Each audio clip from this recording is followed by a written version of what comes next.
Assalamu alaikum wa rahmatullahi wa barakatuhu. Jama'a masoya Annabi Muhammad sallallahu alaihi wa sallam, dan Allah ku tsaya ku kalla bidiyon nan ku saurara, idan kun ji mu sharing. In Allah ya sa a dalilin ki ko a dalili na Allah ya saving din wani rayuwa, kun ga abun farin ciki ne a gare mu. Wani musiba ne ke yawo yanzu, da a Katsina yake faruwa, a Bakori a Katsina. To, yanzu har abin ya shigo Kano, ba mu san jihohin da abin zai shiga ba, Allah dai ya mana tsari. Yanzu wasu mata ne aka baza 'yan mafiya. Ba a san dalilin da yasa suke wannan abun ba. Sai su kwankwasa maki gida. Ko kuma in suka ga gida a buɗe kawai sai su faɗo maka cikin gida. Idan suka kwankwasa gida ko suka faɗo cikin gida, the first thing da za su fara cewa shine za su sha ruwa ko kuma su ce dan Allah za su yi fitsari. Kuma kun san mata mun saba haka, gida ko ba mu san mutum ba za mu faɗa mu ce kaza kaza. To idan mutum ya zo miki gida, ce musu ba a fitsari a nan kuma ba a shan ruwa a nan. Mutum na fita ku bi shi da ayatul kursiyu.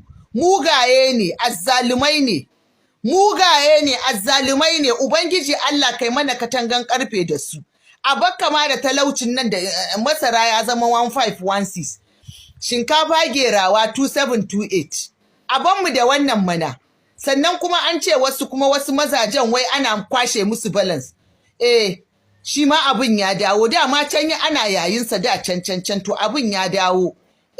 Su kuma mata wai mace sai ta nemi abin nan ta rasa.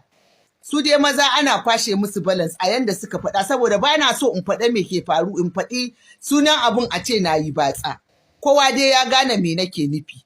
Amma na matan nan masu kwankwasa gida su ce za su sha ruwa ko za su yi fitsari, yanzu shi ake yayi. Dan Allah da Annabi in ya faru ku ce a'a gidan nan ba a shan ruwa, gidan nan ba a fitsari, ku hankaɗa mace ku bita da ayatul kursiyu. Yaran mu tabbatar cewa suna azkar kafin su fita. Mu ma kan mu manta da azkar. Wallahi Allah, duk wanda ya bar maganan Annabi to shi ma ya san me zai shiga. Magana Annabi sallallahu alaihi wasallam ne ce ku yi addu'a in za ku fita. Duk abin da za ku yi addu'a, kuma duk mai yawan addu'a wallahi zai ga daidai. Allah, mun roƙe ka, Allah ka shiga tsakaninmu da wa'innan mugayen mata 'yan mafiya. Allah, ka shiga tsakaninmu da su. Allah ka ɗaura mu akan kowane mugu, ko na wurin tuwo ne kai mana barbaɗe.